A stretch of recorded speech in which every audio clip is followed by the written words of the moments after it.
Frontière passée. Sentiment fort du passage vers le Vaterland.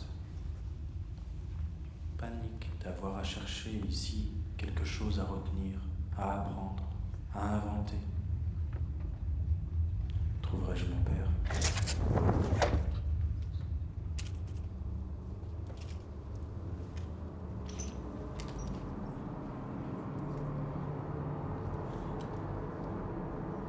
Frontière franco-allemande, mars 1982.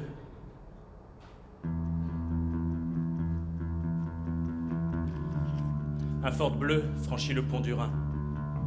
Et pour la première fois, je pénètre dans le pays de mon père. Mon histoire, mon passé volontairement oublié, s'impose brutalement. Je suis débordé par un espoir confus de retrouvailles.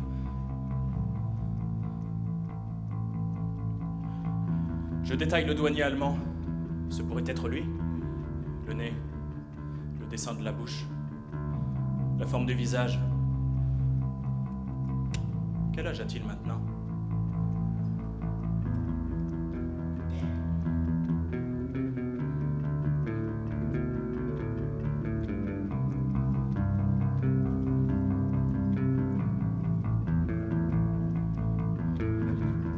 Maintenant, le fait d'avoir passé cette frontière a bouleversé ma tranquillité. Je me sens fragile.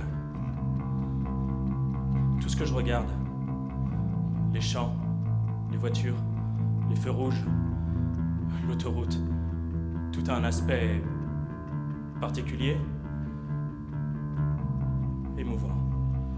Je pense, une part de moi est inscrite dans ce paysage.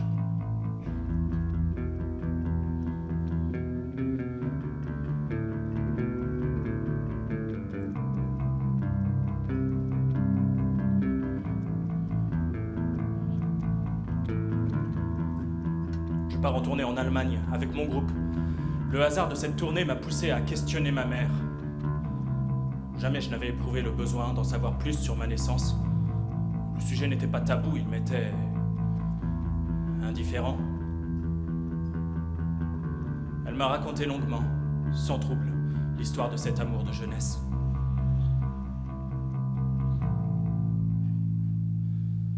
Saint-Étienne, octobre 1943. Je suis terrorisée comme toujours quand on m'adresse la parole, une timidité maladive. Je porte le courrier du bureau 3 fois par semaine. Je travaille à l'agence de mon père. La maison, le bureau, le chemin de la poste, c'est quasiment tout mon monde. Je marche trop vite, le visage sévère, afin d'éviter toute tentative d'accostage. Ce jour-là, le ciel menace. Des nuages noirs glissent à la vitesse du tramway. Je rêve de m'échapper de cette rue interminable. Je ralentis devant la boutique du chic parisien. Une robe du soir en satin bordeaux m'entraîne dans un bal mondain. Même mes rêves me font rougir. De grosses gouttes tachent le trottoir, les gens courent pressentant le déluge, mais que l'on m'emporte.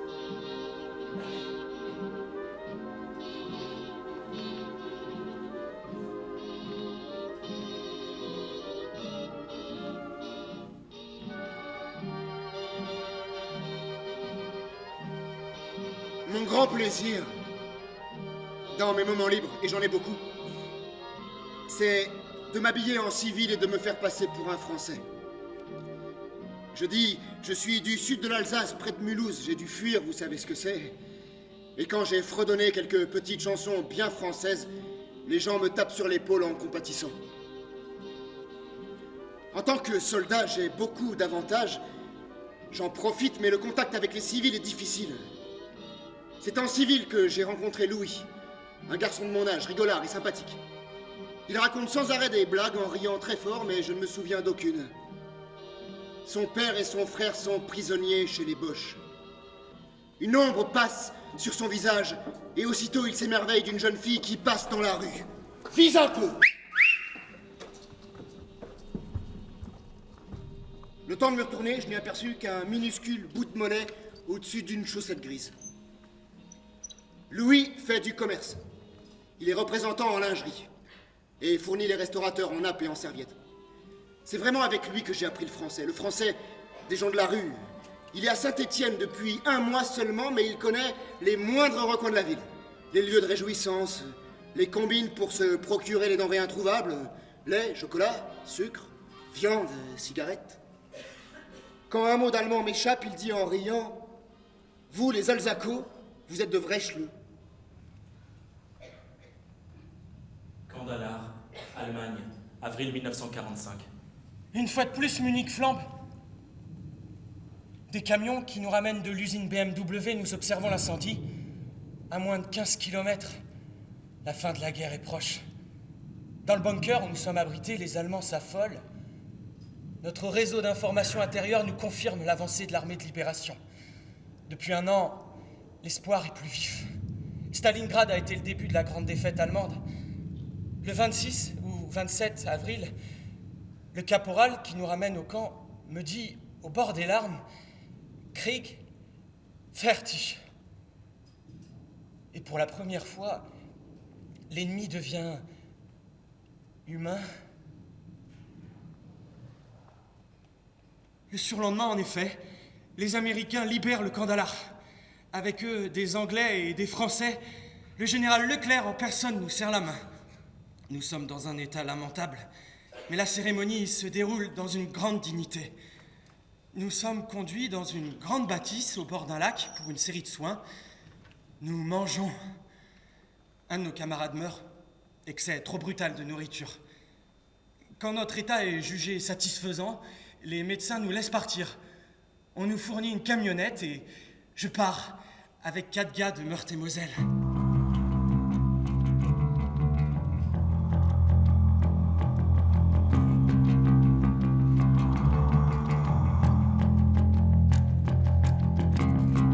Nous roulons. Plus nous approchons de notre pays, moins nous parlons. Les 5 pères Dieu fixent la route. Je n'éprouve plus aucune joie. Je répète, libre.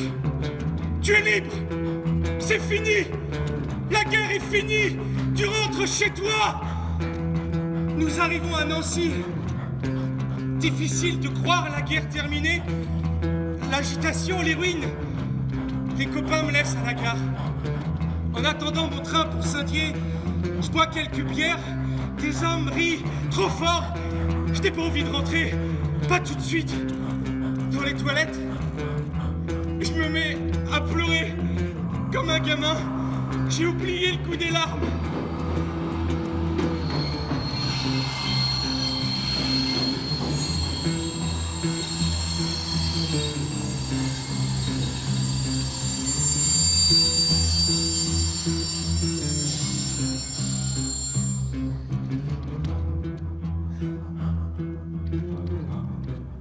De l'eau sur le visage. De l'urinoir, un homme me regarde d'un air navré. Mon train est parti. Je m'enfonce dans la ville. Le soir tombe, je suis un peu éméché. Le vacarme des convois militaires me broie la tête. J'entre dans un des bordels de la Grand-Rue. Avec mes cheveux presque rasés, mon pantalon trop grand, ma veste chiffonnée, je dois pas être très séduisant. Je me laisse entraîner par une grosse fille rousse, à la peau très blanche, douce et maternelle. Elle respecte mon silence. Je m'endors dans ses bras. Mon petit père, réveille-toi. Pour la nuit, c'est plus cher. Je m'habille un peu honteux, la tête lourde, j'ai une sacrée envie de pisser. Elle renoue ma cravate, fait une moue et tend la main. J'y dépose mon dernier billet. À la guerre, comme à la guerre. Je comprends pas le sens de cette phrase.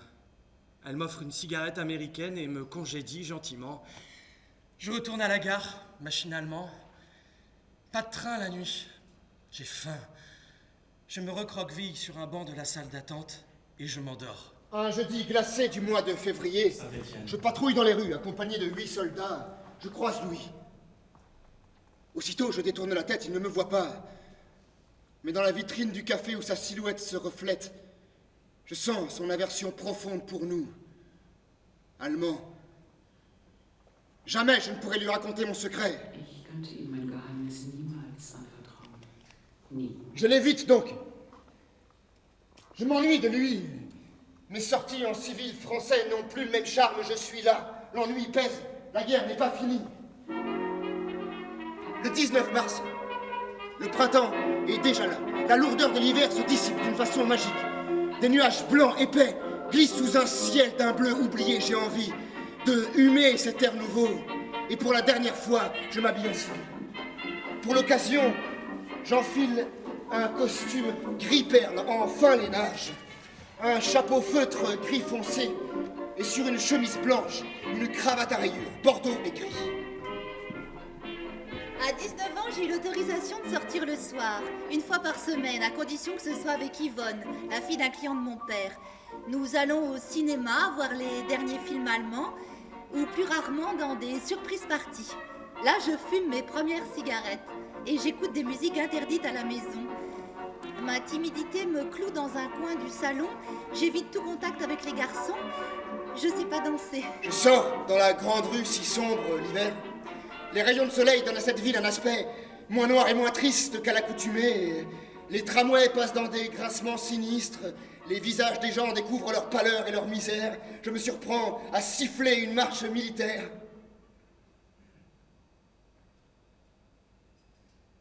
Je m'arrête net. Je n'éprouve aucune honte à être un Allemand, un soldat de la Wehrmacht.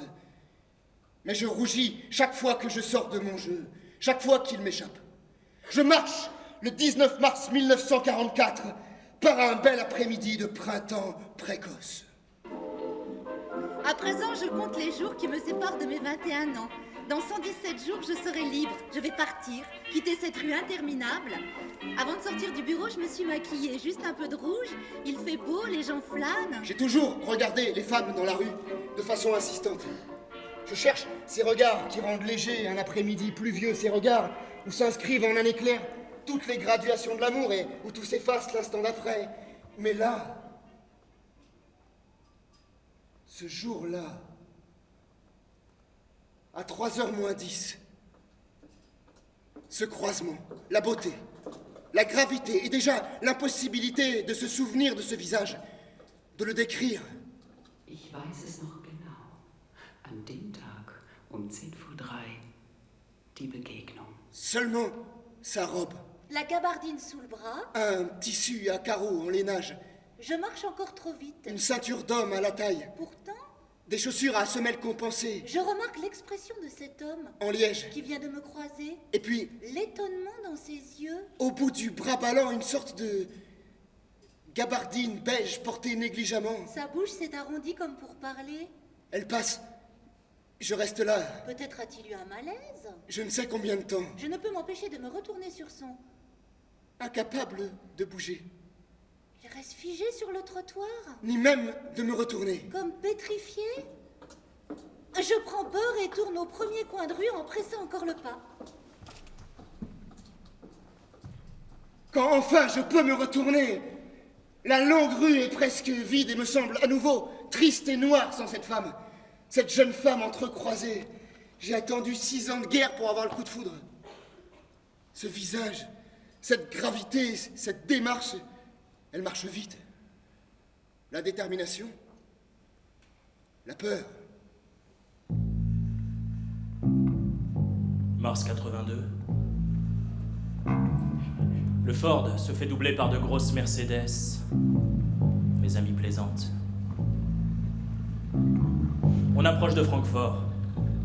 Une série de pancartes indique le lieu du concert derrière l'aéroport. Sur la piste, une rangée d'impressionnantes machines de chantier menace la forêt. Partout des voitures de police. On s'enfonce dans un sentier pierreux. L'endroit est surpeuplé. Beaucoup de jeunes, barbus, chevelus, parkas, patogas, jupes à fleurs, foulards indiens, des cabanes de bois, des sacs de couchage, des feux. All the leaves are brown, and the sky is grey. I've been far away on a winter's day. I I'd be safe and warm. I'd be safe and warm. If I was in LA. If I was in LA. California dreaming. California dreaming. On such a winter's day. Stop into a church.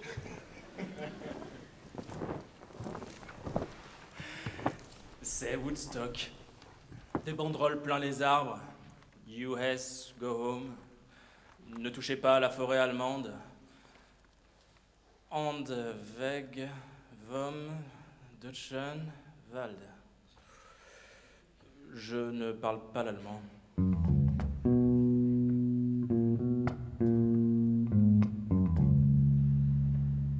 Saint-Dié, 8 mai 45. Les chaos du train m'aident à hocher la tête. Le paysage des Vosges me baigne de mélancolie. Le nom des gares traversées me fait battre le cœur. Peu de temps avant Saint-Dié, j'ouvre la fenêtre. On peut voir la ville, ou plutôt ce qu'il en reste. Plus nous approchons, plus le vent nous apporte par bouffées le son d'une fanfare.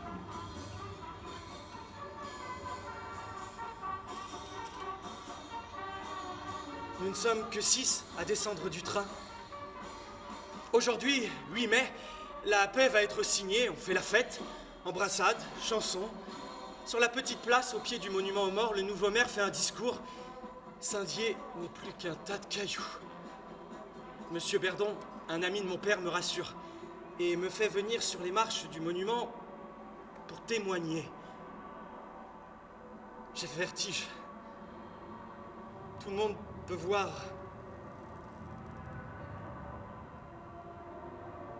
Je raconte.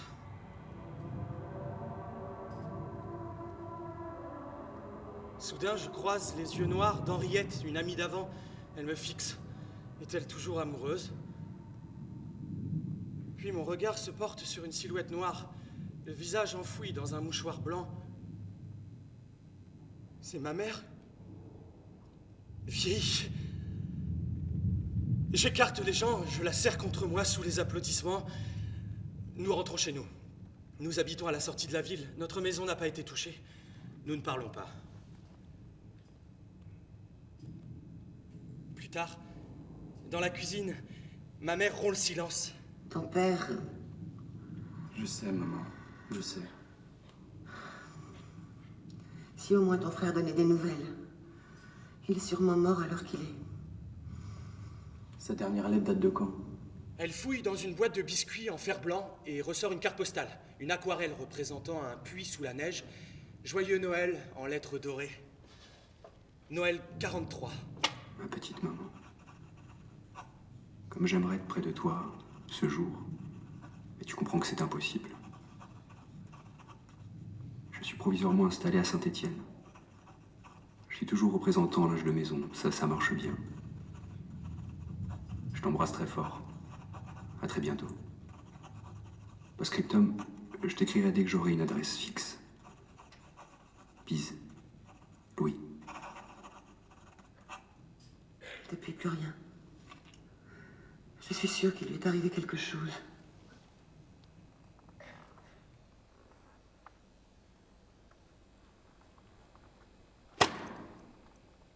Je suis fatigué.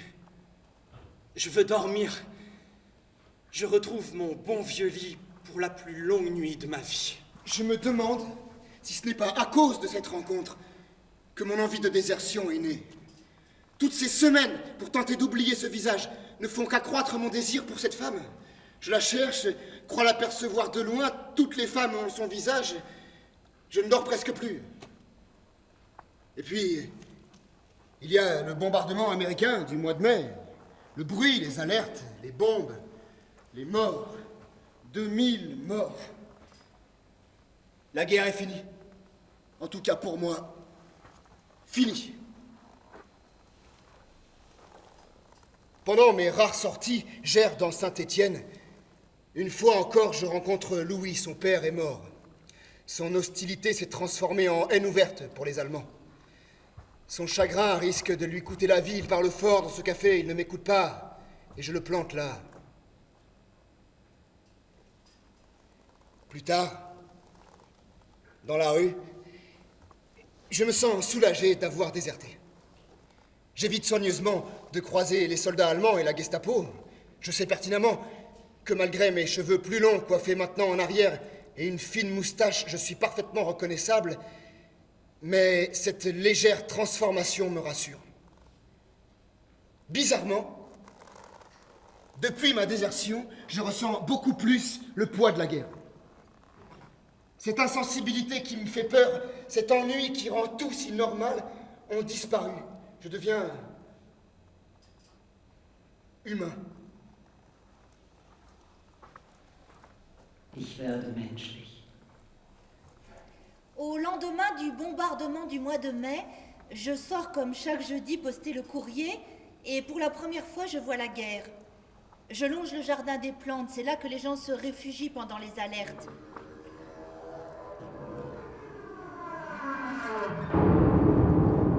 Les bombes américaines lâchées de leur forteresse invisible ont manqué leur cible. Des bouts de corps humains pendent aux arbres. Une vision irréelle. Tout autour, des maisons éventrées, des lambeaux d'appartements où l'on peut imaginer la vie des locataires. C'est ça, la guerre. C'est elle. Je la suis sans l'aborder. Pas encore. Il est trop tôt. Tu n'es pas prêt. Je marche derrière ce corps comme un somnambule. Je ne vois pas son visage, mais c'est elle. Cette démarche vive. Ce port de tête, l'imperméable beige, elle disparaît sous une porte cochère. J'attends, puis je me glisse à mon tour dans l'ouverture. Premier étage, bruit de clé, porte qui claque. Silence. Premier étage, famille. Garnier. Voilà donc le nom et l'adresse de mon fantôme. Plus tard, j'ai su son prénom. Meine Erscheinung hat also Namen und Adresse. Odette.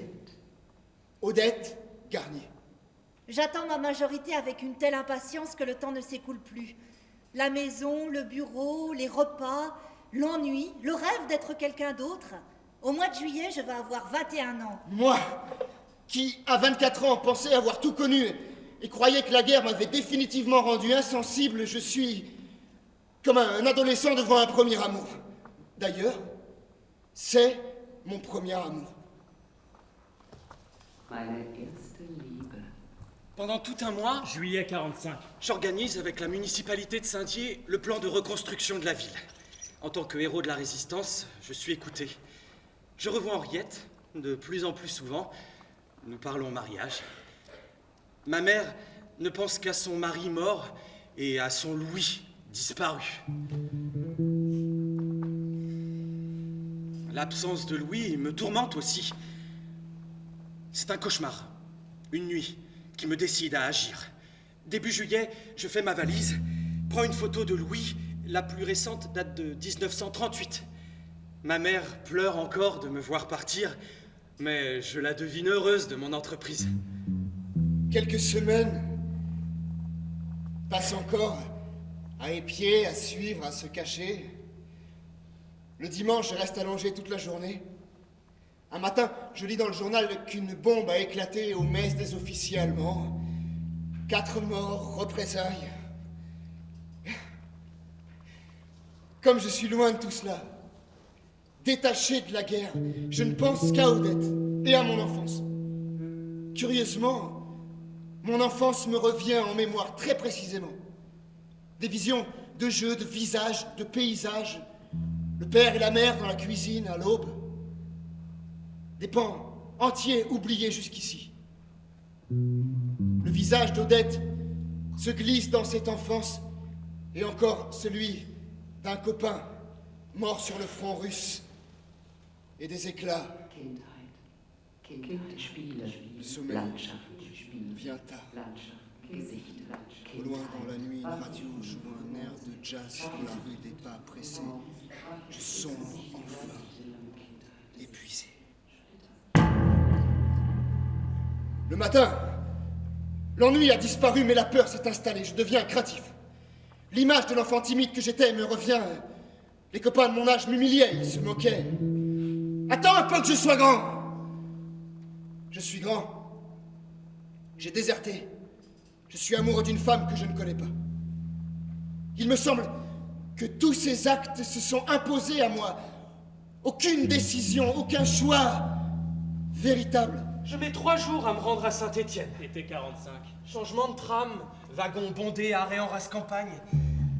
Dans les gares, des gens encore attendent. Des yeux fouillent la foule. L'espoir, chaque jour, d'une retrouvaille. Un prénom cité fige une seconde le mouvement de ce flot humain déchiré. On espère encore des disparus. Saint-Étienne. Par où commencer? La police? L'hôpital? La morgue?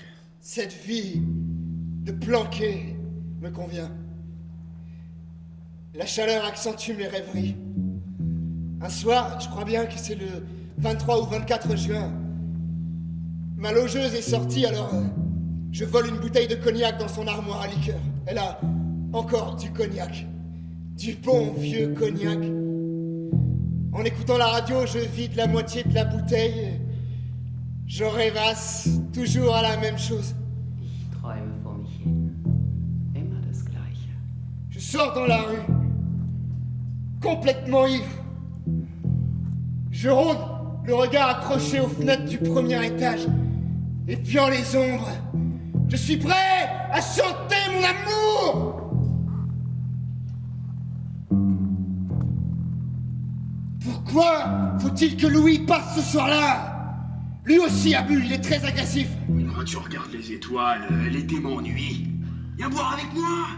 Il me regarde bizarrement. J'ai peur qu'il ait deviné qui je suis. Je me laisse entraîner dans la nuit. Louis chante, raconte de nouvelles blagues avec une amertume à faire peur. Ses yeux sont extrêmement brillants et il a de la salive à la commissure des lèvres.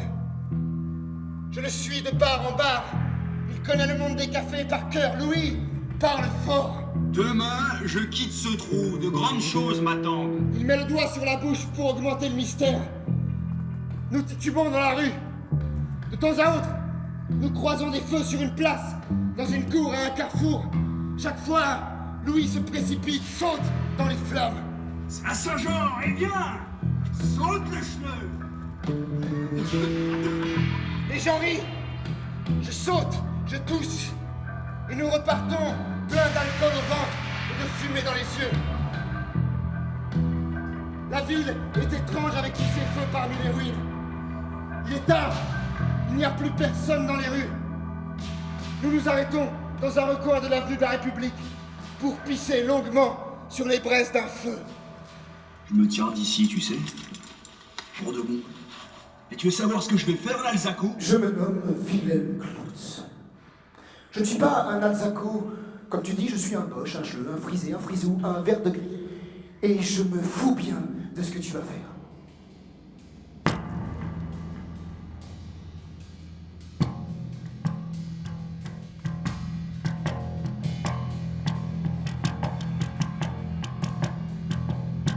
Sans même avoir fini de pisser, Louis fait volte-face, le bras droit tendu. Je reçois une violente claque dans la poitrine et me retrouve assis sur la chaussée en train de me rebraguer. Et j'entends un grand cri.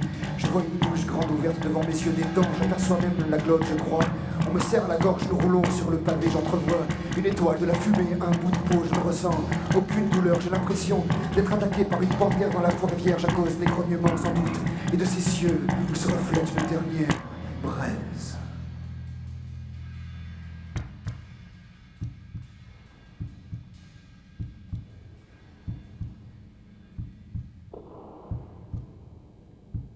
Je ne sais combien de temps dure cette mêlée. Je suis toujours serré contre Louis, mais sur lui, il ne bouge plus. Je me mets à vomir, je jure en allemand, je regarde autour de moi, je le secoue, le gifle. Il ne bouge plus.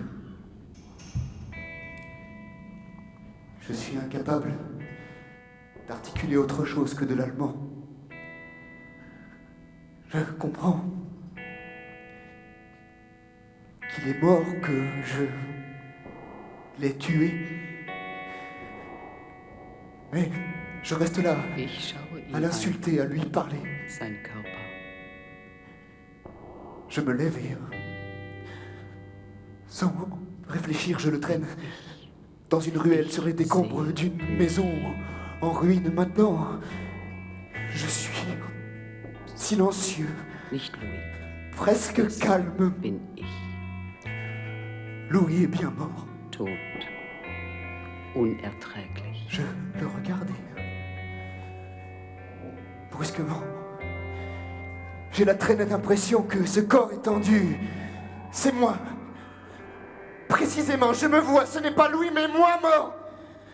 Ça devient insupportable. Je saisis une pierre, une grosse pierre dans la maison en ruine. Machinalement, je mets cette tête, ma tête, en bouillie. Mein Gesicht zu Brei.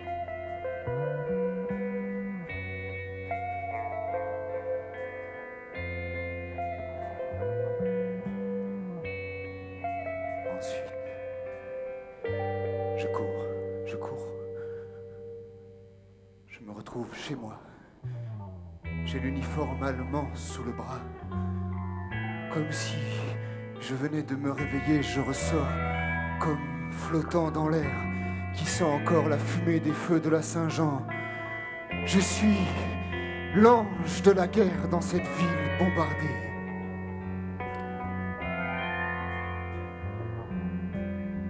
Je me retrouve dans la ruelle à dénuder ce corps sans visage.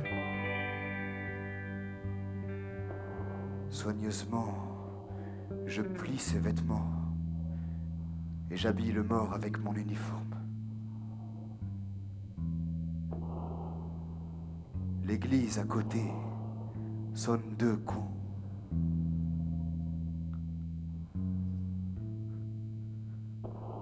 Je mets dans les poches de l'uniforme ma carte d'identité, mon livret militaire, mon portefeuille, avec un peu d'argent, quelques objets, briquets, cigarettes, stylos.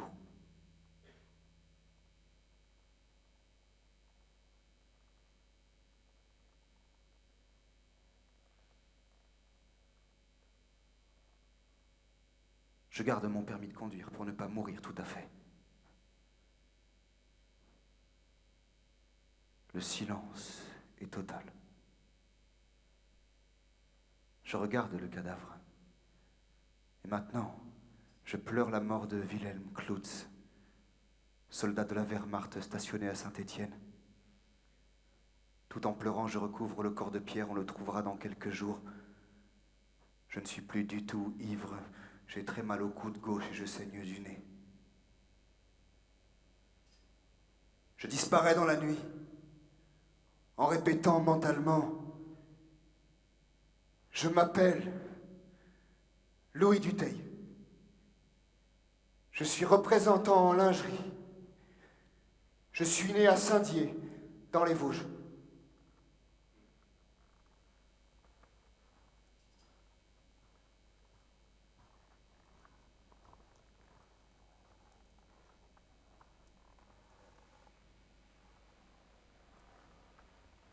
Ich heiße Louis Dutheil.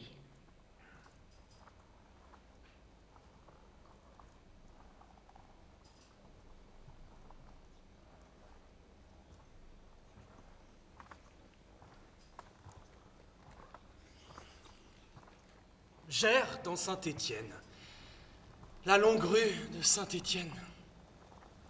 La nuit est agitée. Saint-Dié, Henriette, ma mère, le camp, Louis.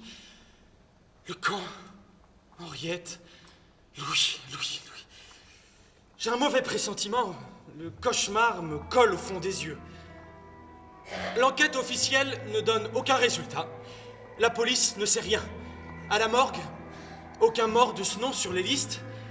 Dans certains cafés-restaurants, on l'a aperçu pour la dernière fois le soir de la Saint-Jean, complètement ivre. Il criait à tue-tête qu'il allait partir. Je vais pas passer ma vie à lui courir après. S'il est vivant, il reviendra. Mars 82. La nuit. devantures des sex shops ressemblent à des pharmacies de province en France. Sur la route, des soldats américains, et là, une base militaire. Des blocs de HLM, où les rues portent les noms de Sunset Boulevard, Hollywood Boulevard. Cette présence américaine qui a comblé le trou de la défaite. Trop vite.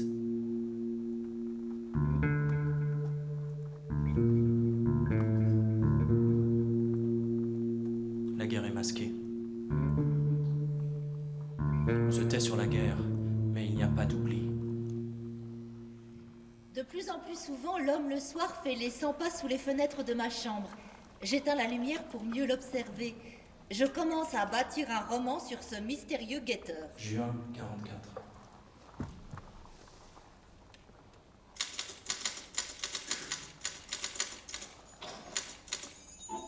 Un jour, à ma grande surprise, il entre dans le bureau. C'est lui, le même regard étonné. Je cherche un appartement. À louer ou à acheter? À louer, bien sûr. Silence. Je sais plus où me mettre, ni comment éviter ses yeux. Le silence s'éternise. Louis, en ce moment, je vais demander à mon père. Je bouge pas. Mademoiselle, permettez-moi, je me nomme Louis Dutheil. Je vous ai remarqué dans la rue l'autre jour et depuis... Excusez-moi d'être aussi direct, je pense à vous. Vous occupez toutes mes pensées, Croyez bien, je suis désolé de vous importuner, je ne pouvais pas faire autrement, je ne dors plus. Une déclaration d'amour. Il est penché sur le bureau et je vois une multitude de vaisseaux rouges dans ses yeux. Acceptez-vous de dîner avec moi ce soir? Je sais, c'est un peu brutal, mais... Je sais pas. Je réponds que je sais pas. J'en meurs d'envie et je dis que je sais pas. Mon père entre sur ses entrefaites. Je l'observe. Sa bouche est ourlée et charnue. Il me fait penser à un acteur de cinéma. Mon père le fait entrer dans son bureau. Déjà, j'échafaude des plans pour accepter son invitation. Oh, peut-être pas le jour même, mais laissez entendre qu'une autre fois, un autre rendez-vous sera possible. Quand il ressort, je lui demande... Vous avez trouvé votre bonheur? Oui, mademoiselle, dès que je vous ai vue. Et ce dîner ce soir? Je ne peux pas ce soir. Quand? Téléphonez-moi au bureau mardi matin. Jusque-là, j'arrêterai de vivre. Au revoir, chère Odette. J'ai dit ça au hasard. Il connaît mon prénom. Il a prononcé Odette d'une curieuse manière. Le lendemain, après une nuit agitée, je fais en sorte qu'Yvonne m'invite à sortir mardi soir. Ce soir-là, après un dîner aux chandelles, je m'abandonne à lui. J'ai 21 ans, je suis libre et amoureuse. J'ai tellement de retard à rattraper. Louis parle peu. La guerre l'a profondément meurtri. Je l'entends pleurer cette nuit-là. Une chambre d'hôtel, comme une fille de joie. Cette nuit, je suis une fille de joie. Je le quitte très tôt au matin. Je ne sais rien de lui, sauf sa douceur, son inquiétude, son amour. Nous nous revoyons plusieurs fois, toujours en l'hôtel, en cachette. Puis, il faut bien que je le présente à mes parents. Je suis enceinte. Mon père ne bronche pas. Ma mère le trouve charmant, distingué. Nous nous marions le 12 septembre 1944. Saint-Étienne est libéré. Mon père engage Louis comme associé.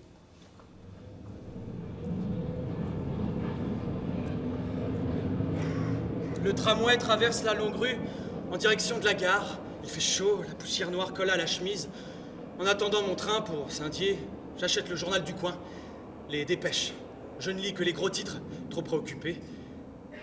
Un encadré publicitaire attire mon attention.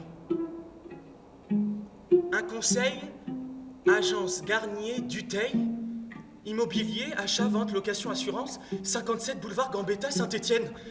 Je mets le journal dans ma poche, me fais indiquer le boulevard Gambetta et prends à nouveau le tramway dans l'autre sens. La longue rue n'a plus le même aspect. Moi, après la petite fille, après un rapide passage à la fille de joie, je me comporte en épouse et bientôt en mère. En un an, j'ai joué tous ces rôles consciencieusement. la panoplie complète. Les angoisses nocturnes de Louis se dissipent. Parfois, il prononce des phrases en allemand dans son sommeil. Sans doute un reste de la guerre. Notre fils Jean, né le 28 avril 1945. 57. La boutique est vieillotte. Dans le bureau, une jeune femme tape à la machine. Elle relève la tête. Vous désirez? J'aimerais voir Monsieur Dutheil. Il est absent pour la journée. Je peux certainement vous renseigner. C'est-à-dire... mon frère a disparu. Je me nomme Dutheil. Henri Dutheil. Louis a donc un frère? Louis? Oui, c'est ça. Né à Saint-Dié dans les Vosges. Il n'y a plus de doute. C'est étrange qu'il ne m'ait jamais parlé de vous. Je suis sa femme. Mon père dirige cette agence. Enchanté. En somme, nous faisons partie de la même famille. Il est si bizarre parfois. Pourquoi ne m'a-t-il rien dit? Il a peut-être honte de nous. Il sera à la maison ce soir. C'est à côté. Voici l'adresse. La rue est vibrante de chaleur. J'écris la bonne nouvelle à ma mère. Il faut que je livre ma joie à quelqu'un. Le soir, j'attends Louis chez sa femme, Odette. Son beau-père est là, Monsieur Garnier. Un homme sévère, moustache grise, œil scrutateur, complet, impeccable. J'attends. Odette l'a eu au téléphone l'après-midi. Il a dit mon frère d'une voix blanche. Et il a raccroché. J'aurais pu attendre longtemps, car Louis n'est jamais rentré. D'ailleurs, ce n'est pas Louis. La photo de mariage sur le cosy. Quelqu'un s'est fait passer pour Louis. Pourquoi? La famille Garnier est effondrée.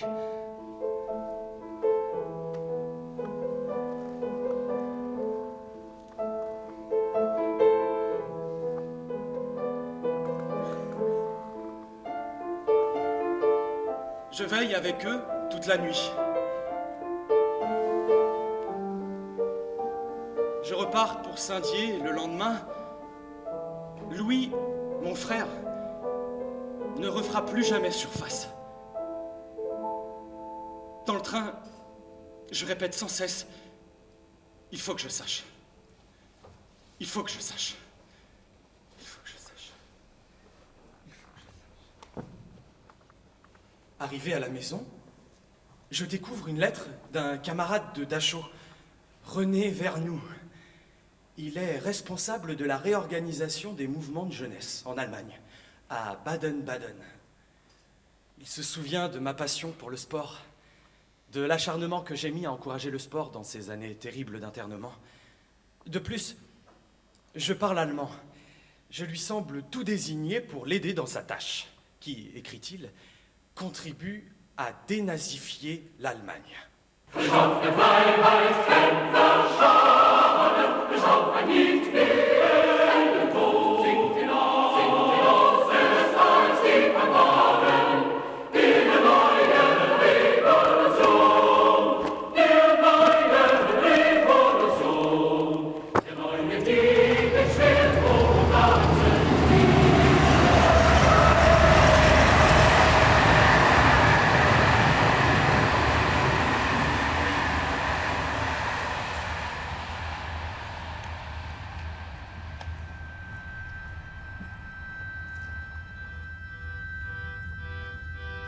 Mars 1982.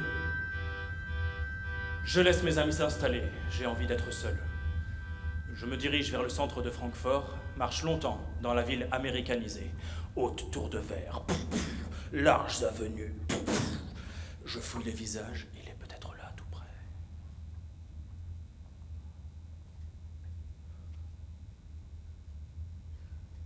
Pour me sentir allemand, j'ingurgite quantité de bière et de saucisses. Je deviens boulimique. Je traîne du côté de la gare où de luxueuses prostituées tournent autour du pâté de maison, dans de luxueuses voitures. Je perds 15 marks dans les machines à sous d'une usine à jeux. Tout est si différent. Ah, je m'en veux de ne pas parler la langue.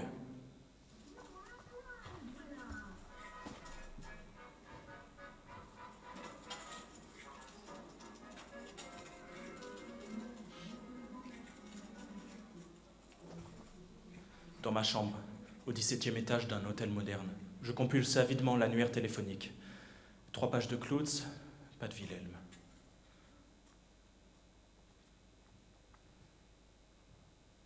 Pourquoi cela devient-il si important, cette histoire de père à 35 ans?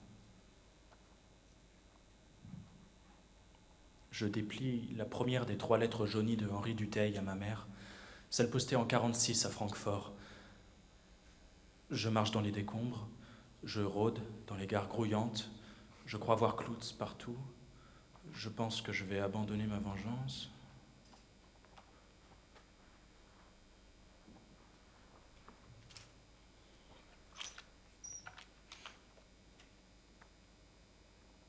Par la large baie vitrée, je regarde s'agiter la ville. J'imagine la poursuite de Dutheil, la fuite de Cloutz dans cette ville en ruine. Je joue les 2 personnages pour mieux comprendre. Je laisse mon esprit vagabonder un long moment. Ah, tu verras, tout recommencera, tu verras. Le diable est fait pour ça, tu verras. Je ferai le voyou, tu verras. Je boirai comme un trou, et qui vivra mourra. Tu me ramasseras, je t'insulterai. Je serai fou furieux, tu verras, contre toi, contre tous, surtout contre moi. Et on verra tous ceux qu'on croyait décédés reprendre souffle et vie dans la chair de ma voix jusqu'à la fin des mondes.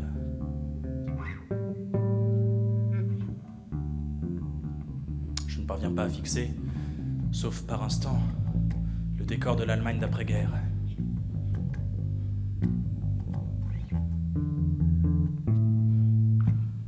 Le temps de ma splendeur est terminé.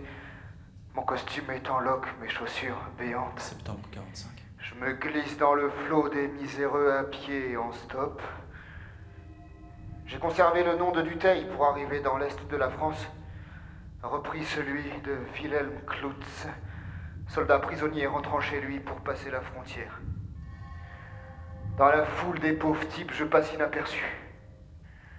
Je n'ai pas choisi de rentrer en Allemagne, encore un acte irréfléchi. Cloutz est mort une première fois à Saint-Étienne. Il faudra beaucoup de temps pour le faire renaître et enterrer à jamais le personnage Louis Dutheil, auquel je me suis si soigneusement identifié. Je me suis oublié tout à fait. J'ai même un peu de difficulté à m'exprimer dans ma langue maternelle. J'ai quitté mon pays. En 42, aux fêtes de sa gloire, je le retrouve. Dévasté, détruit, ravagé. L'Allemagne n'est plus qu'un immense champ de ruines. Deutschland ist ein einziges Ruinenfeld. Il faut que je décide quoi faire, où aller. Certainement pas dans ma famille, leur village est désormais situé en zone russe. Rester en zone française, ma bonne connaissance de la langue me servira peut-être à quelque chose. Je m'invente un passé, encore, quasi amnésique en cas d'interrogatoire. Pour l'instant, j'ai une barbe de plusieurs jours, un costume en loques, des chaussures trouées, j'ai faim. Et pas le moindre argent sur moi. Je me précipite sur les mégots jetés par les soldats français. En 2 mois, je suis devenu clochard, comme beaucoup d'Allemands. Offenbourg, décembre 1945. J'ai invité les Degnaud au dîner ce soir. C'était leur seul soir de libre. Tu ne bois pas ton café? C'est du vrai. Je me lève. Tu sais, pour la femme de ménage, je ne préfère pas. Ça me gêne de me faire servir. Enfile ma veste d'uniforme. Et puis, qu'est-ce que je ferais si je n'avais pas m'occuper de ce grand appartement? J'embrasse Henriette. Tu es sombre ce matin, Henri. Et sors. Tu repenses toujours à cette histoire? Comme chaque mardi, je me rends au siège du gouvernement militaire de Baden, à la sous-direction de la jeunesse et des sports. Nous faisons le point avec le responsable de chaque land.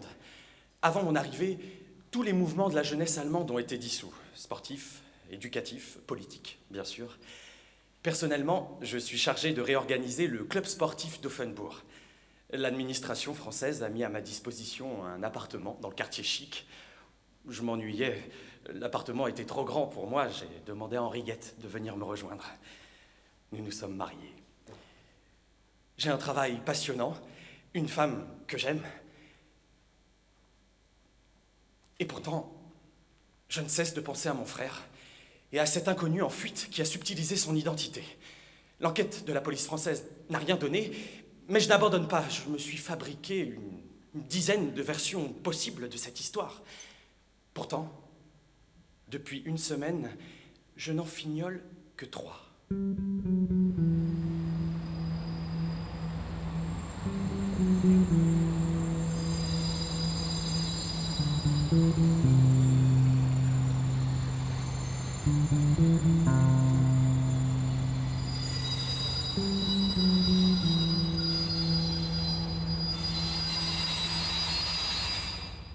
Hiver 45-46, je m'installe à Baden-Baden. Plutôt à la gare de Baden-Baden. Je dors dans un wagon isolé sur une voie de garage endommagée. Dans le compartiment, nous sommes 3. Une femme sans âge, un homme, ça n'est pas son mari, et moi. La nuit, l'homme ne dort pas, il essuie la buée grasse de la vitre et regarde dehors les lumières rares, l'arrivée des trains bondés. Sans doute pense-t-il à l'Allemagne. La femme, quand elle dort là, reste toute la nuit, allongée, les yeux grands ouverts sur l'ampoule inutile au plafond, la tête posée sur les genoux de l'homme qui fixe toujours l'extérieur. Certains soirs, elle ne rentre pas. Elle se prostitue certainement. L'homme ne modifie en rien son attitude. Qu'elle soit là ou pas, on a l'impression qu'il l'attend. Quand le jour ou le froid nous réveille, nous nous retrouvons au buffet devant une tasse de café. Un café qui ne ressemble en rien à du café, à un goût indéfinissable. Pour la toilette, nous descendons dans les sous-sols carrelés du buffet. Mon pauvre Willy, grandeur et décadence. Aufstieg und Fall.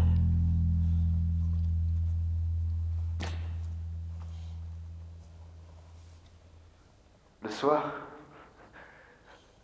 de retour au wagon, j'essaie de penser à mon avenir.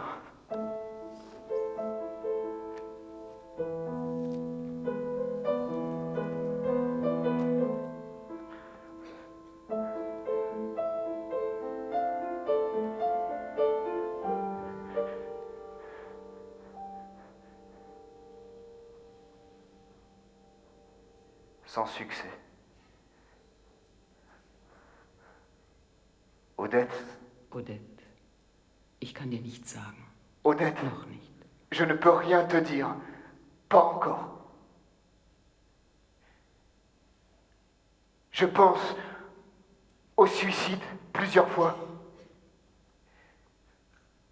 Seul l'espoir de revoir Odette et notre fils me donne la force de continuer, émergeant à peine de cet amas de ruines et de misère. Comme l'Allemagne, je paie ma dette. Cette pensée aussi m'aide à vivre. Je paie ma faute. J'arrive enfin à Baden-Baden. Des représentants des 3 autres pays vainqueurs doivent discuter avec nous de l'évolution de la situation en Allemagne. Personne n'est d'accord sur la façon de s'y prendre pour débusquer la pensée nazie. Avant de rentrer, je vais boire un verre avec René. Il veut donner progressivement plus de responsabilités à de jeunes Allemands dans la direction des groupes. Nos supérieurs, les militaires, ne sont bien sûr pas d'accord. Je raccompagne René chez lui. Nous croisons des silhouettes faméliques, nous traversons des quartiers détruits. Il y a des femmes, silhouettes faméliques, des familles entières chargées valise et de quelques meubles sauvegardés, cherchant un endroit pour dormir. L'Allemagne est vraiment en train de payer sa dette, tu ne trouves pas? Je ne réponds pas. J'ai du mal à oublier les camps.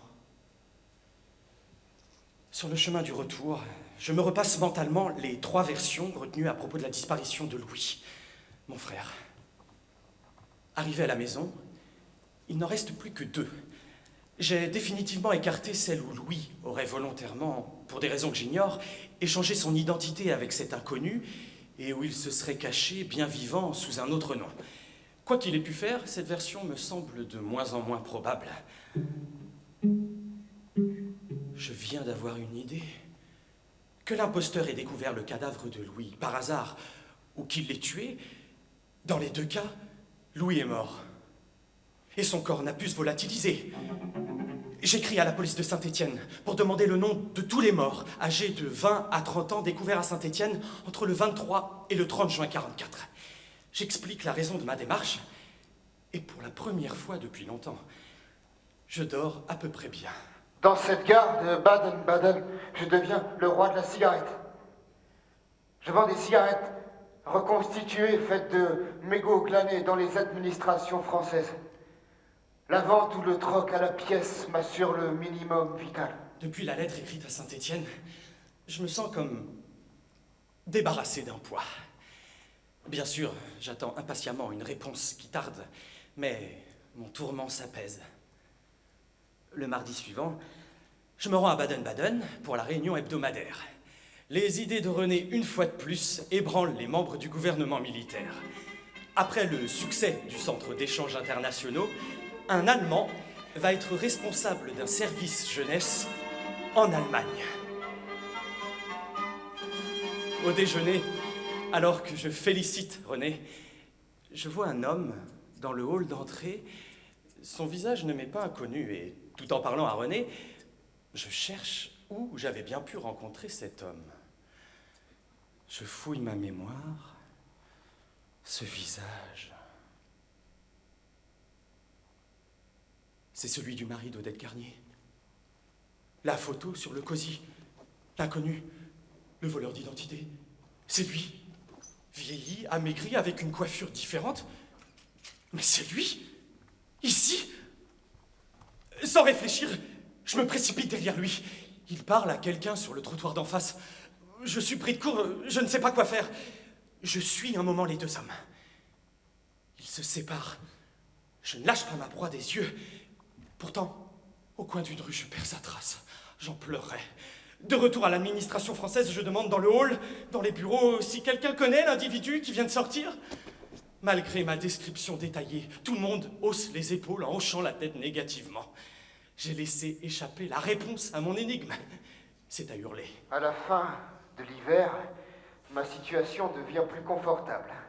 À force de troc, de débrouillardise, je deviens plus présentable. Je réussis même à m'installer dans la pièce presque intacte d'un immeuble en grande partie détruit, dans la Sophienstrasse. Les jours suivants, je passe mon temps à Baden-Baden à la recherche de l'homme qui pourrait m'apprendre la vérité. Sans succès, j'enrage. Une semaine plus tard, je reçois une lettre de Saint-Étienne. Elle contient une liste de 5 noms. 3 Français et 2 Allemands. 2 Français ont été torturés par la Gestapo, les familles ont réclamé leur corps. Les autorités ont conclu au suicide par balle pour le 3e Français. Un soldat allemand a été découvert sous un tas de pierres. Sans doute une vengeance isolée. L'autre Allemand est mort au cours d'un attentat à la bombe perpétré par des résistants. C'était un officier, sa dépouille repose maintenant en Allemagne. Seul le corps du soldat Wilhelm Klutz et celui du Français suicidé non identifié n'ont pas été réclamés. Après quelques jours d'enquête, je découvre qu'un nommé Wilhelm Klutz est sur le point d'obtenir un poste d'interprète dans l'administration française. Wilhelm Klutz. Je connais enfin le nom du meurtrier ou du détrousseur de mon frère.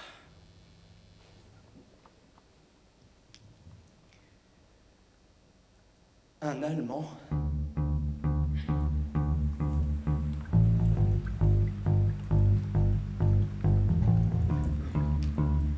Mars 82, Mannheim, le bâtiment central de la police. Il pleut, je cherche mon père. L'administration pénitentiaire, les faubourgs, je suis tendu. Mannheim ressemble à Saint-Étienne, ville où je suis né de ce père allemand que je cherche ici. Café Schloss, lourd de tranquillité. Un homme chauve entouré de plantes vertes. Que faisait-il pendant la guerre? Saint-Étienne, mars 1946. Odette? Odette, oui, je suis en Allemagne. Ne me demande pas pourquoi, je ne peux rien te dire. Pas encore. Pas par lettre. J'ai fait quelque chose de grave. J'ai fait quelque chose de grave pendant la guerre. Je ne le regrette pas, c'était le seul moyen de te rencontrer. Je t'aime, Odette. J'avais pensé disparaître tout à fait afin que tu m'oublies. C'est au-dessus de mes forces. Odette. Il faut que je te revoie. Que je vous revoie. Notre fils a déjà bientôt 1 an, comme il a dû changer. Viens me rejoindre ici, au moins pour quelques jours. Je t'expliquerai à ce moment-là. Voici le nom et l'adresse où me joindre. Wilhelm Klutz. Wilhelm Klutz, Sophie Strasse 171, 6128 Baden-Baden. PS. Viens vite, je t'en prie, avec notre enfant si tu peux. Ne parle pas de cette lettre et ne communique à personne cette adresse, ce serait très grave. Je t'aime. Je t'embrasse tendrement, ma chérie. Pose un doux baiser sur le front de Jean de ma part. À très bientôt.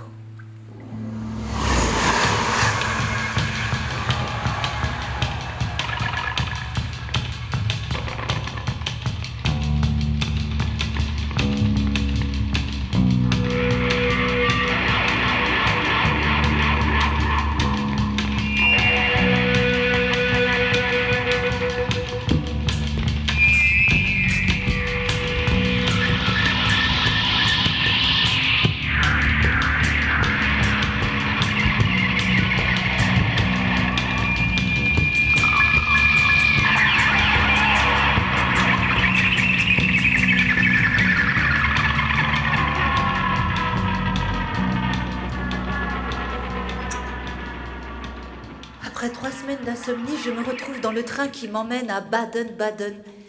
Je ne peux m'empêcher de lire et relire la lettre de Louis au point de la connaître par cœur.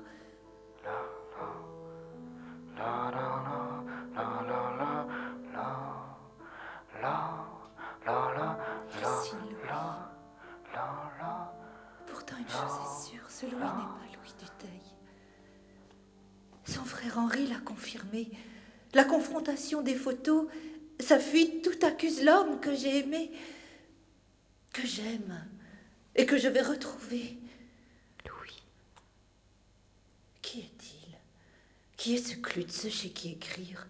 Pourquoi l'Allemagne? Une chose grave, le seul moyen de te rencontrer. Autant de questions auxquelles je ne peux pas répondre et qui occupent mon esprit durant ce long voyage dans un train surchargé. Où vont tous ces gens? Peut-être reconstruire des villes? Le voyage est interminable. Surtout une fois la frontière passée, mon angoisse redouble. Pour la première fois, je suis en pays étranger. Je ne parle pas un mot d'allemand. Louis. Le train s'arrête de plus en plus souvent. Jamais je n'ai vu de train aussi rempli. Des gens partout. Entassés dans les couloirs, entre les wagons. Impossible d'aller aux toilettes. Les derniers kilomètres sont un véritable supplice. Enfin, le train arrive à Baden-Baden. Je suis très oppressée. Et ce que je vois autour de moi ne me rassure pas. Le hall de gargouilles de misère.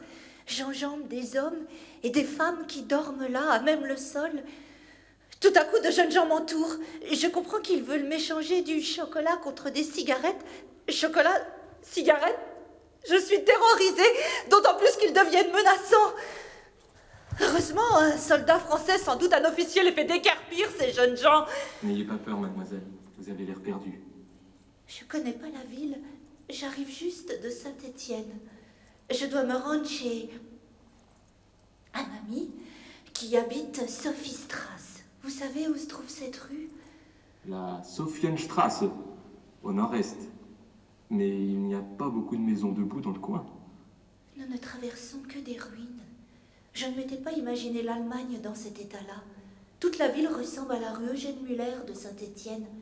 Tout à coup, les mots de la lettre de Louis me reviennent. Ne communique à personne cette adresse, ce serait très grave.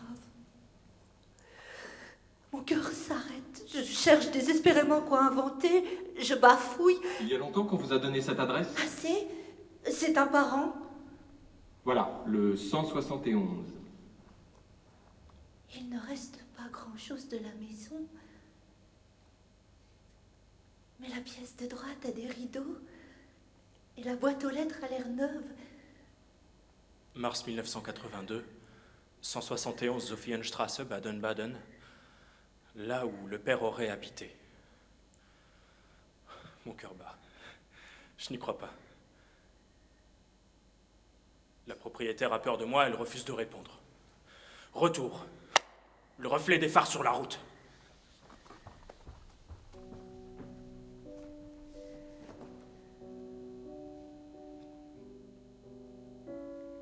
J'ai tellement peur que j'attends plusieurs minutes avant de frapper à la porte.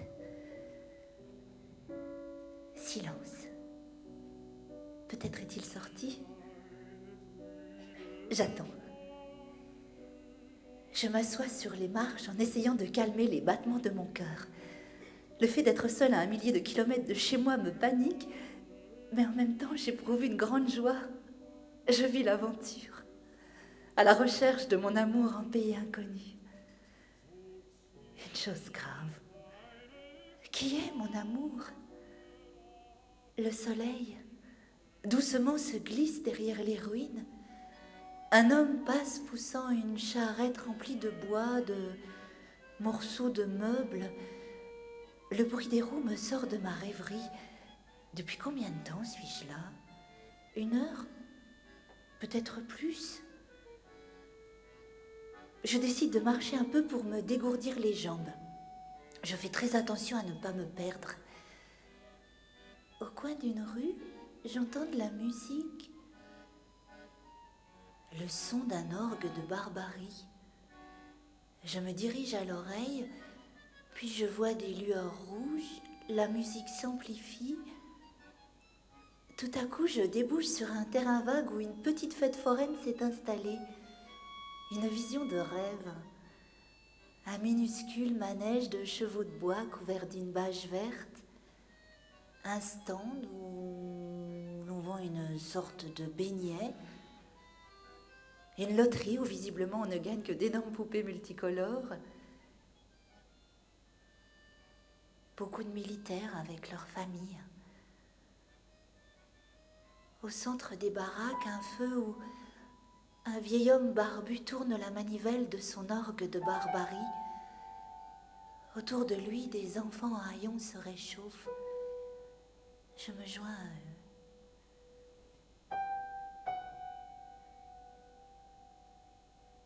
J'écoute la musique.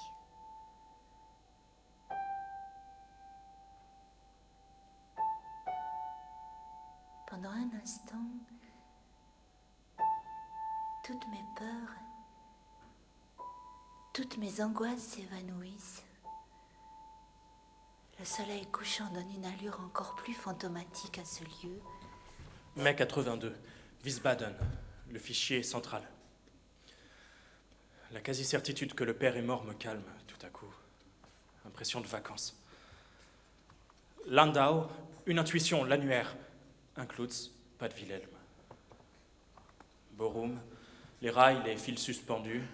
Tension, agressivité des jeunes.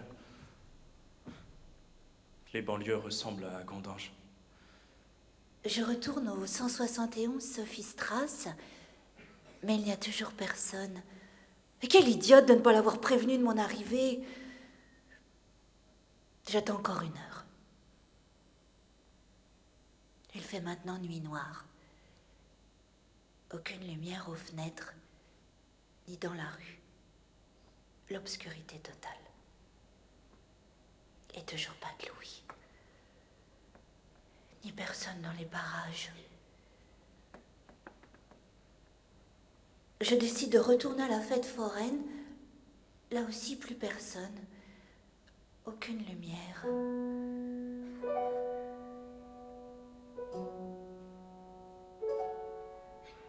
Aucune musique.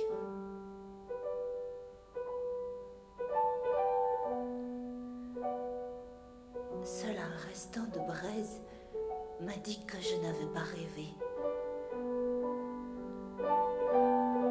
De loin, dans l'ombre, j'aperçois la silhouette de l'homme poussant son orgue de barbarie. Machinalement, je le suis. À distance, dans les rues sans lumière. J'espère que cette ombre voûtée me conduira dans une artère plus animée. Le parcours de l'homme paraît logique. Droite, gauche. Droite, droite, gauche. Maintenant, je n'ai plus d'autre solution que de le suivre. Les rues sont remplies de gravats. Je me tords les pieds sur la chaussée défoncée. Comme par magie, nous débouchons sur une grande avenue. Boutiques éclairées, quelques voitures, des trams, des passants. Sauvés!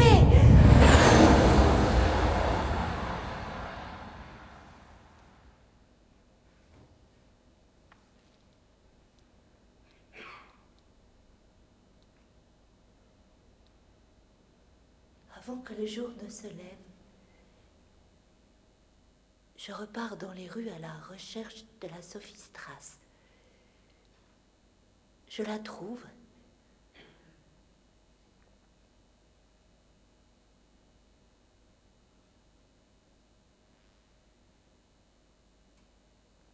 Il n'y a toujours personne.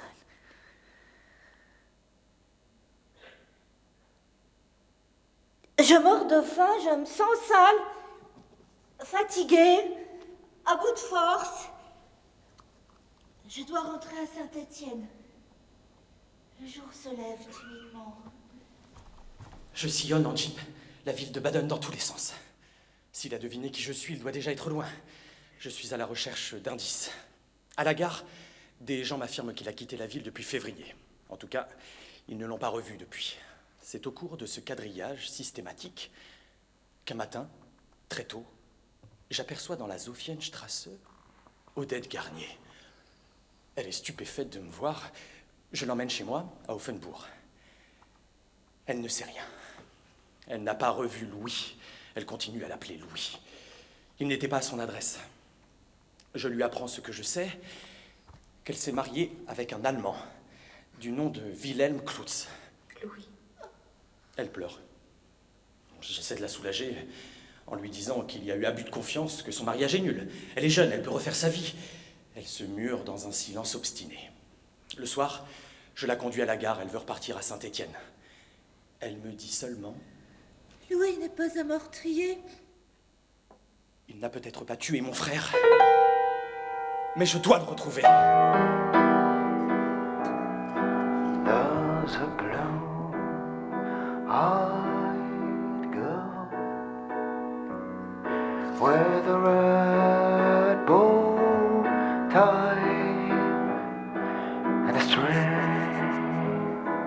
of pearls with one good eye in a rainy town.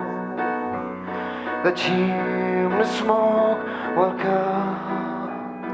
Now all likes clowns on the other side of the world, and she tastes like the sea, and she's waiting for me. There's a one-legged priest that tangles with the farmer's wife. Beauty and the Beast is taking her own life.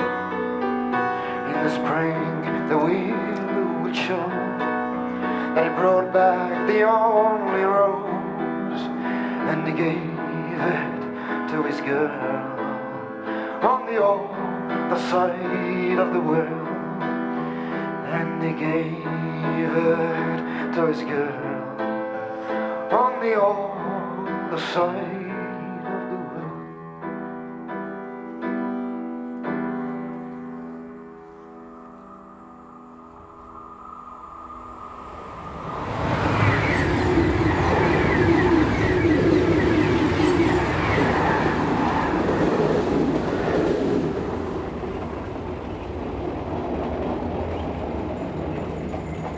Après Francfort, Bochum, Düsseldorf, Wuppertal. Wuppertal. J'aime bien prononcer ce mot. Wuppertal. Le métro aérien, 1000 pas de géants qui traversent la longue ville au-dessus d'une petite rivière sale, comme sur un manège.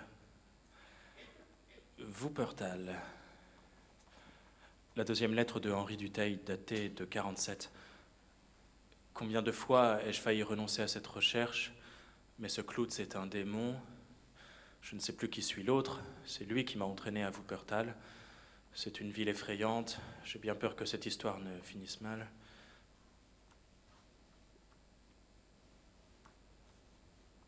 Cette poursuite acharnée se confond maintenant avec la mienne. À travers les mots de Dutheil, c'est Klutz, mon père, que j'ai l'impression de cerner davantage. Cette quête tourne à l'obsession. J'achète un appareil Polaroid. Les rails, les tramways, les fils dans le ciel, les gares, les maisons, les usines, les visages. Wuppertal. Je photographie, et plus je photographie l'Allemagne, plus je me sens plongé dans mon enfance à Saint-Étienne. Bien entendu, je me retrouve du côté de la gare pour chercher de quoi manger. Francfort. Comme ailleurs, droit du plus fort, marché noir. Et je ne sais pas pourquoi je réponds à l'invitation de cette femme dans la rue. Elle m'entraîne dans un café de la Kaiserstrasse. Nous échangeons de longs regards qui se terminent par un petit sourire en coin, avec léger hochement de tête. C'est fou comme on se parle. Elle paie les consommations et m'entraîne dans la nuit. Je marche derrière elle, à 3 mètres environ. Où te laisses-tu entraîner, Willy? Devant, Anna, elle s'appelle Anna, marche vite. De temps en temps, elle retient une vilaine toux.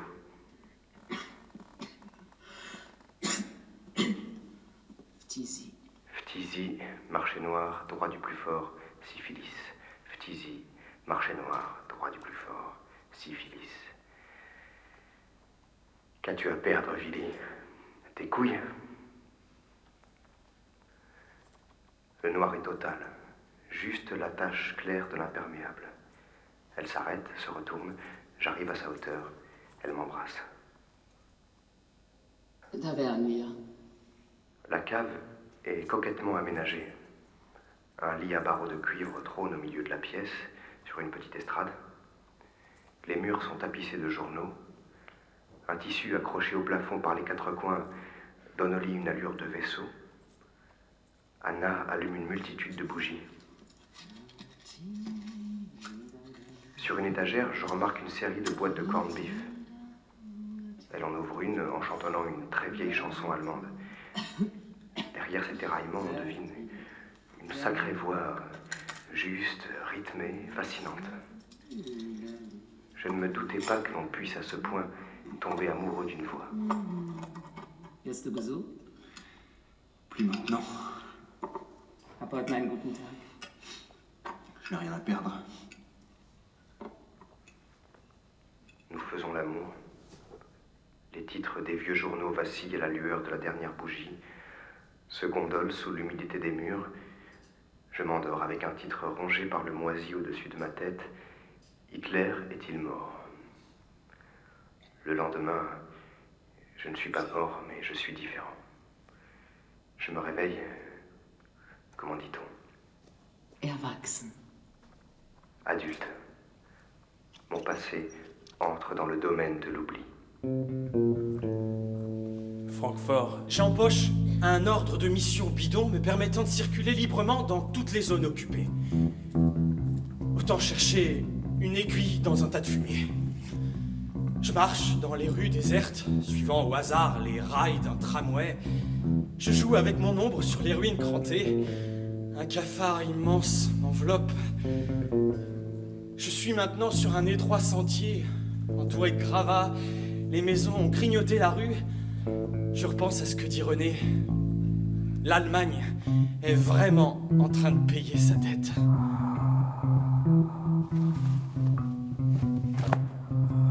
C'est ici que j'abandonne la guerre.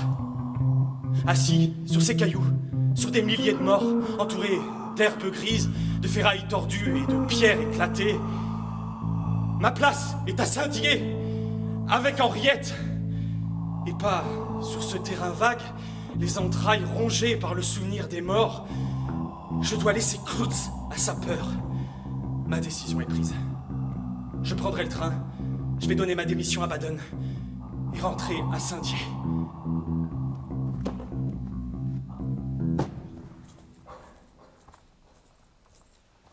Le reste du groupe a plié bagage dès la dernière note du dernier concert. Moi, je veux prolonger mon séjour allemand et poursuivre ma recherche.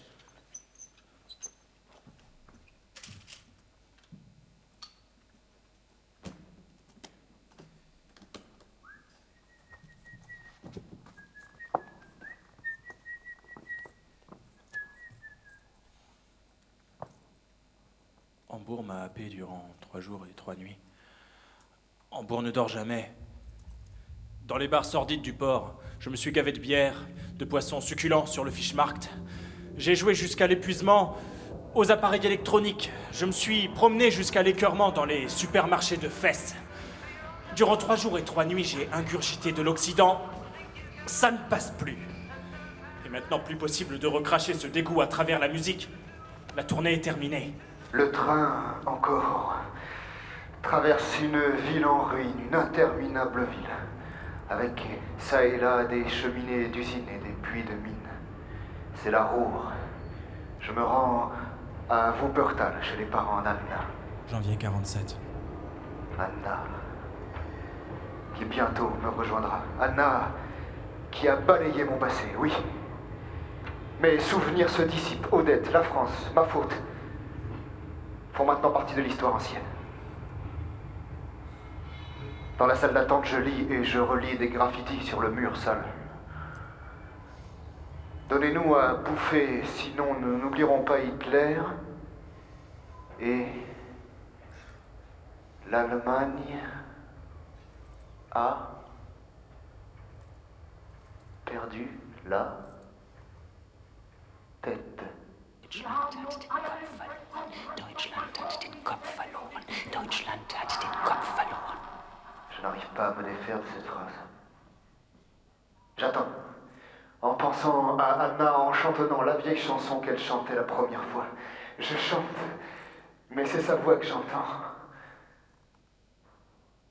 Dutheil va bientôt me rejoindre. Qu'est-ce que je vais faire? Lui parler? Continuer à jouer au chat et à la souris? L'enfance m'a quitté une nuit à Francfort. Non, je l'attendrai et je lui raconterai l'accident. Après tout, ça n'a été qu'un accident. Le lendemain matin, dans la gare, en attendant mon train, je me sens bien. Au moment de monter dans le train, une femme m'interpelle. Son visage est pâle. Elle porte un imperméable clair et me dit d'une voix éraillée: Herr Klutz ist im Ruhrgebiet, in Wuppertal. Puis elle disparaît. Je n'ai pas la présence d'esprit de lui courir après. Je suis transformé en statue sur les marches du train qui démarre. Pas d'arrêt avant Darmstadt. Je suis comme fou. Plus question d'abandonner. Mais pourquoi cette femme m'a-t-elle dit? Klutz ist in Wuppertal. Comment a-t-elle su qui j'étais? Retour à Francfort, changement à Cologne, changement à Düsseldorf. Suis ton premier projet, Henri, rentre chez toi, me dit une voix. Et puis aussitôt... Klutz ist im Ruhrgebiet, in Wuppertal. Je réentends la voix de cette femme. Wuppertal. Je suis entraîné dans une chose qui me dépasse. Je ne peux plus reculer, je n'ai plus de fonction, je suis seul, dans un pays étranger, dévasté. Je vais au diable, loin de chez moi, loin de Saint-Dié. Klutz me happe. Les gares, les trains, les gares. Jamais je ne sortirai de cet univers. Grondements, hurlements sinistres, chaos. Et tout ce monde à la dérive.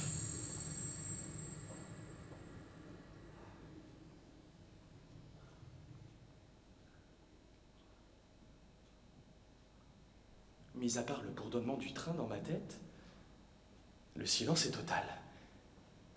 Dans la salle d'attente, une douzaine de personnes se tiennent parfaitement immobiles. Sur leur visage, l'indifférence, personne ne parle. Ils sont tous comme enracinés dans le sol. Est-ce une reconstitution faite avec des mannequins, des momies? Les rêves ont parfois ces couleurs, ces rythmes. Mon train pour Wuppertal entre en gare dans un vacarme de fer. Il ne trouble qu'à peine la torpeur du quai. Lentement, certains individus au masque neutre montent dans le train. Les autres, enveloppés de fumée blanche, ne bougent pas. Je tombe sur une foule en fête. Une sorte de carnaval. Défilé, cris, musique, déguisement. Au milieu de la foule, une gigantesque poupée en papier mâché dans une pose obscène. Du trottoir, je regarde ondoyer l'immense poupée aux énormes seins roses, au sexe grand ouvert qui de temps en temps crache du feu. Les Allemands s'amusent. Un groupe de 5 personnes déguisées m'entraîne de force au milieu de la fête. Ils semblent complètement ivres. 2 pages me tiennent les poignets, une sorcière le bras droit, un bossu le bras gauche et un chevalier habillé de rouge la nuque. On me plante une gourde de vin blanc dans la bouche. C'est le chevalier rouge qui me force à boire. Bois donc, mon frère. Il me lâche et s'évanouit dans la foule en liesse. Je suis emporté par le flot des braillards. Je réussis à me frayer un chemin pour gagner le trottoir. Reste là, quelques instants, à tenter de reprendre mes esprits. Quand brusquement, tout mon corps se raidit. Bois donc, mon frère. Est-ce une coïncidence? Mon frère, Louis Cloutz. Non, c'est pas possible. Pourtant, je cours comme un fou rejoindre le carnaval, fouillant du regard à la recherche du chevalier. Je gueule. Cloutz! Cloutz! On me tend à boire, je bois. Cloutz! Cloutz! Je m'époumonne. Montre-toi! Cloutz! Montre-toi! Cloutz! 10 fois! 20 fois! Montre-toi! Cloutz! Montre-toi! Cloutz! Je perds la raison. Mon agitation déclenche une bagarre. On me roue de coups. Je suis l'empêcheur de tourner en rond. Le français trouve le fait. On me frappe. On me force à boire. On me frappe.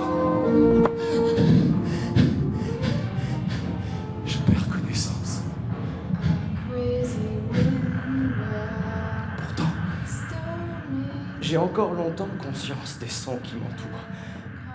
J'entends des cris, des rires, des bribes de chansons. Et puis plus près, j'entends faiblement, ou je crois encore entendre... Mon frère. En français. Mon frère, n'abandonne pas la fin du voyage. Et à Hambourg. Oh, Hambourg.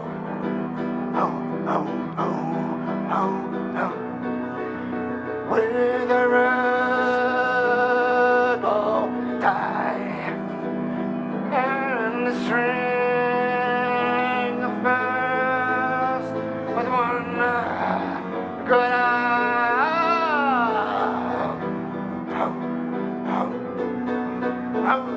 J'en ai assez de Hambourg!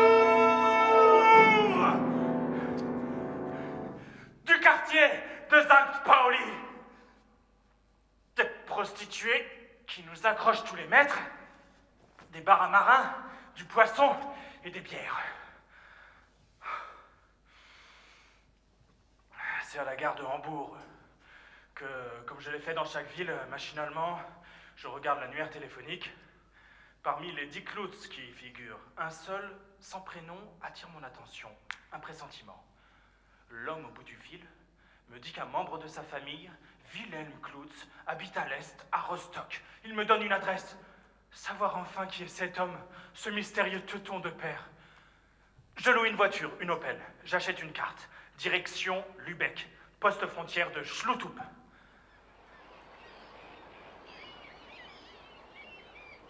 La tête renversée, je regarde planer une mouette dans le ciel noir de Hambourg. Janvier 48. Le vent du large s'engouffre dans mes narines. Hambourg. La mouette plonge brusquement dans l'eau grise du port, l'Elbe. Est-ce que je rêve de m'échapper de l'Allemagne? Je ramasse des cailloux, pierres désagrégées, poussières de bombes, pour les jeter dans l'Elbe. Accroupi, un morceau de pierre crayeux à la main, je dessine sur les pavés gras du quai, et sans réfléchir, j'écris « Du Teil, je suis là. Je serai toujours là. »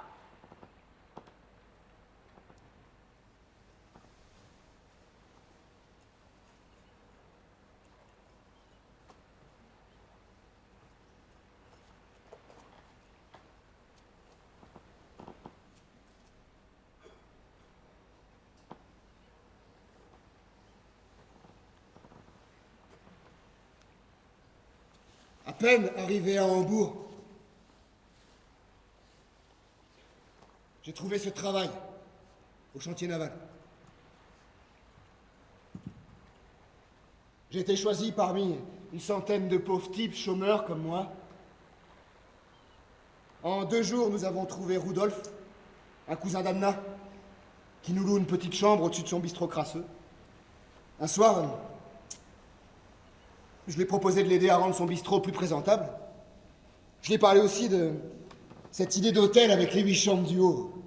Un petit hôtel-restaurant sur la Bernhard-Nordstrasse, tout près du port, qui se refait une jeunesse à grande allure. C'est une affaire en or.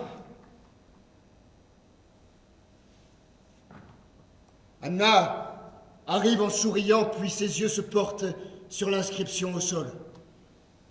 Du Teil, je suis là, je serai toujours là. Ça y est, Rudolf est d'accord. Das darf ihn natürlich keinen Pfennig kosten. Du machst die Arbeit. Alleine. Er hat alleine gesagt. Ma guerre est finie. Après le petit poste de l'Ouest, un no man's land. J'ai le trac. Je m'imagine être tout à coup dans un mauvais film d'espionnage. Un haut grillage surélevé par des barbelés se perd dans les champs. Une série de portails grillagés, de barrières, de sas. Je ne possède pas de visa d'entrée. Premier bureau, minuscule, en travaux, meublé style années 50. Une femme me délivre un visa pour 24 heures et m'impose un hôtel 4 étoiles payable d'avance à Rostock. Deuxième sas, mes papiers épluchés. Un douanier sévère me fait retirer ma cigarette de la bouche. L'atmosphère est tendue. Au troisième sas, les douaniers fouillent la voiture pendant 3 heures. Ils me questionnent sans en avoir l'air, en affichant un sourire cynique envers la France et ses chômeurs. Dans mon sac, j'ai conservé des revues de musique de Hambourg, des programmes et des cassettes des concerts. Interdits. Il faut les déposer à l'Ouest.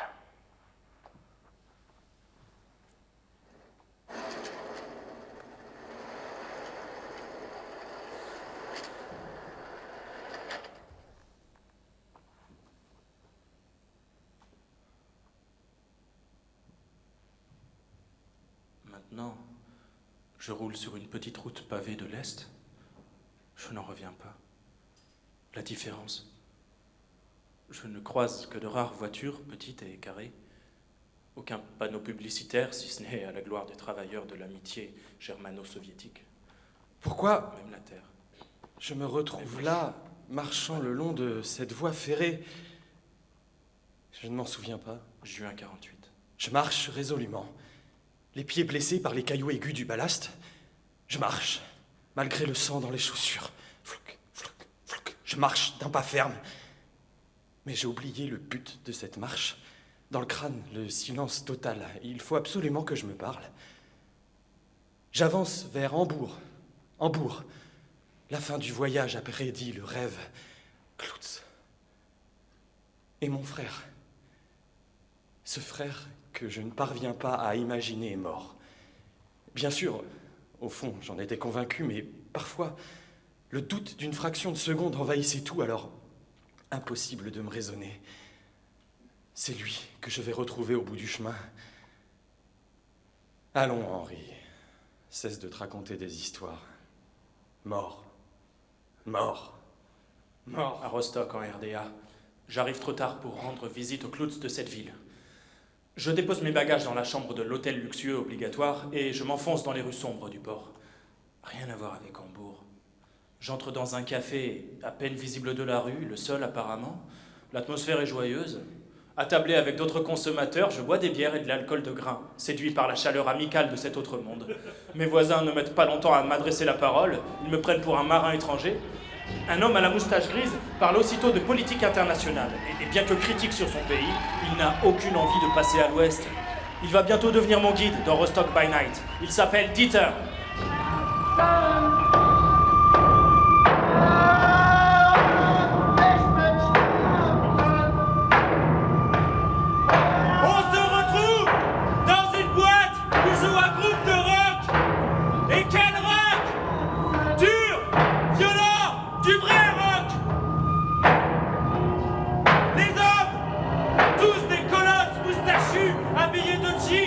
S'assassinent à la vodka vietnamienne et cherchent la bagarre.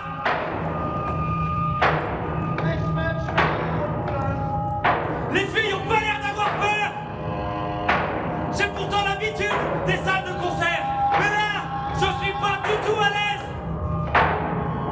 Je danse pour me donner du courage.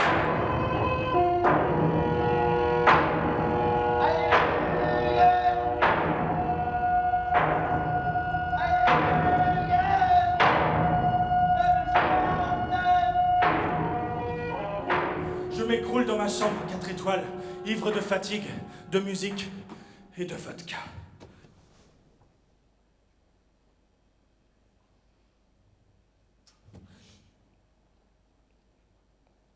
Le lendemain, la tête lourde, je cherche le clown de cette ville.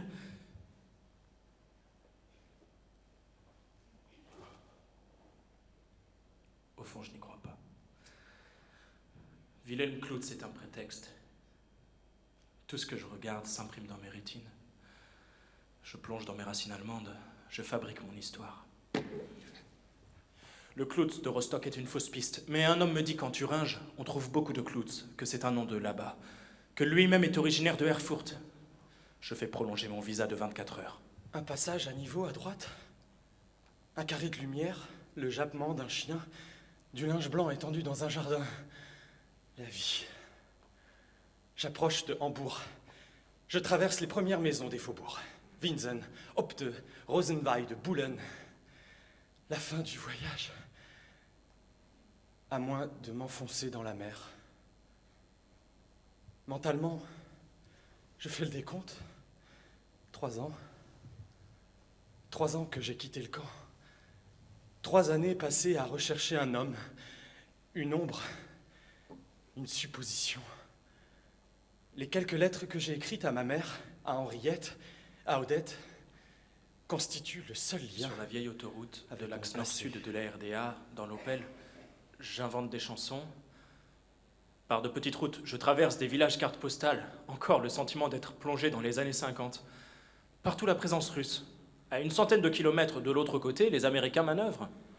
La guerre, présente encore. Encore le souvenir. Est-ce la nostalgie qui me fait aimer ces paysages démodés? Le trop-plein de Hambourg? Ou simplement le calme, le silence bienfaisant qui m'entoure? Je me dirige au cœur de la ville, à la recherche d'un hôtel.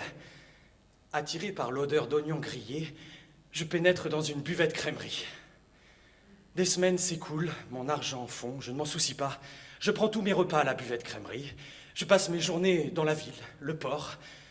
Je me sens bien. L'été fini, je n'arrive pas à me décider à rentrer chez moi. Cette solitude marginale me plaît.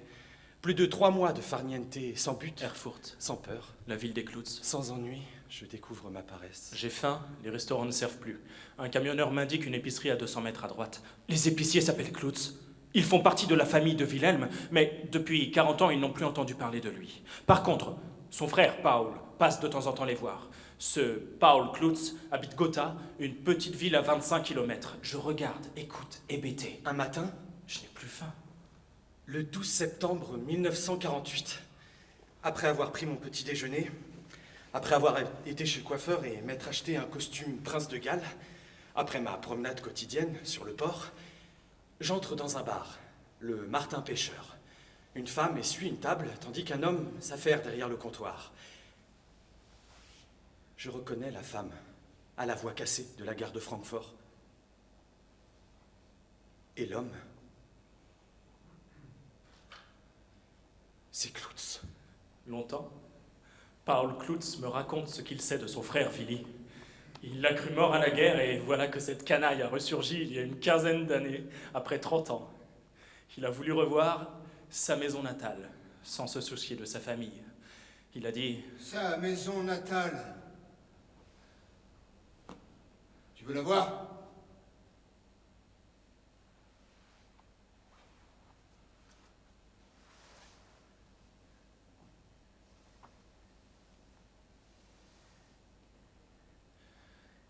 Une maison au volet bleu. Une maison de poupée. Ce mystérieux père a eu une enfance comme les autres. Et maintenant, il a même une adresse. Le temps du visa s'écoule. Il faut que je passe la frontière avant minuit. Avant minuit, comme dans les contes de fées.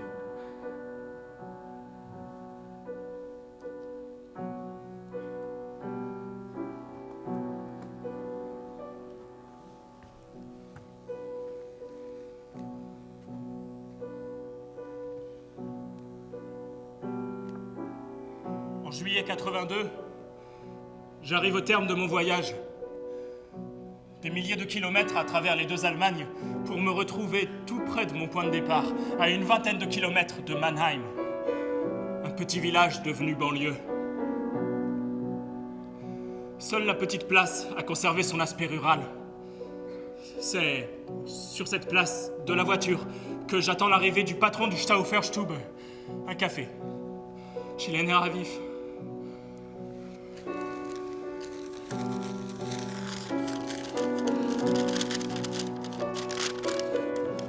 Je déplie une lettre. La lettre de Henri Dutheil à ma mère, datée du 12 juin 47. J'ai aujourd'hui la certitude que Wilhelm Klutz, soldat de la Wehrmacht stationné à Saint-Étienne en 43, 44, 45, a assassiné mon frère Louis. Il a alors usurpé son identité.